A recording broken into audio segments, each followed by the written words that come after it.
भी जवाब देंगे, लेकिन एक बार जरा विनोद मिश्र जी।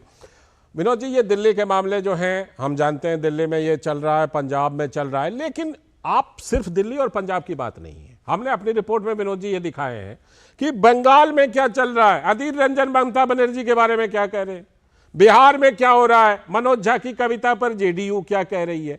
तो ये कैसे कैसे एक तराजू पर आएंगे सारे लोग, ये बड़ा सवाल है आज की तारीख में। समय बीतता जा रहा है, 2024 का आम चुनाव नजदीक आता जा रहा है।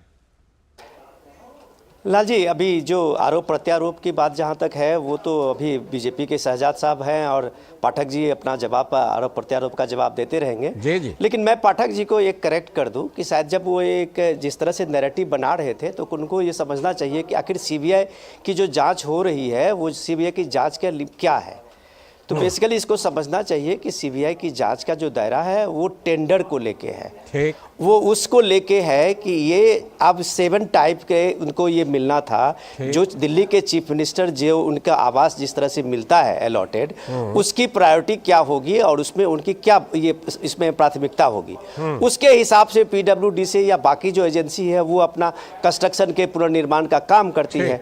तो ये पाठक जी को समझना चाहिए कि सीबीआई की जांच के भी एक दायरा होती है, और वो दायरा है कि उसने मंगाया है अभी सीबीआई ने कि जो जो टेंडर दिए गए थे उस किस नियम के आधार पे दिए गए और थे, कहीं उल्लंघन क्या तो नहीं हुआ। और वही चीज जो शहजाद जी का आरोप है, या अभी आप देखिए कांग्रेस का जो आरोप है, वो आरोप है कि इस टेंडर के नियमों का उल्लंघन करके आपने 8-8 लाख का पर्दा मंगाया। यही जांच तो होनी है। तो इस जांच के लिए परेशान क्यों है, क्यों ये इधर उधर की बात कर रहे हैं, कहाँ का नैरेटिव ला रहे हैं। ये देश का और प्रधानमंत्री को जब आप तुलना अरविंद केजरीवाल एक छोटे से स्टेट के चीफ मिनिस्टर से आप कंपैरिजन करते हैं, तो लगता है कि आप खिसिया रहे हैं, आपकी झल्लाहट है। अच्छा। दूसरी बात जब आपने उठाया अपने रिपोर्ट में, तब उस रिपोर्ट के हिसाब से देखिए कि ये हम लोग यही बता रहे थे आज कि ये कितने दूर कितने पास है।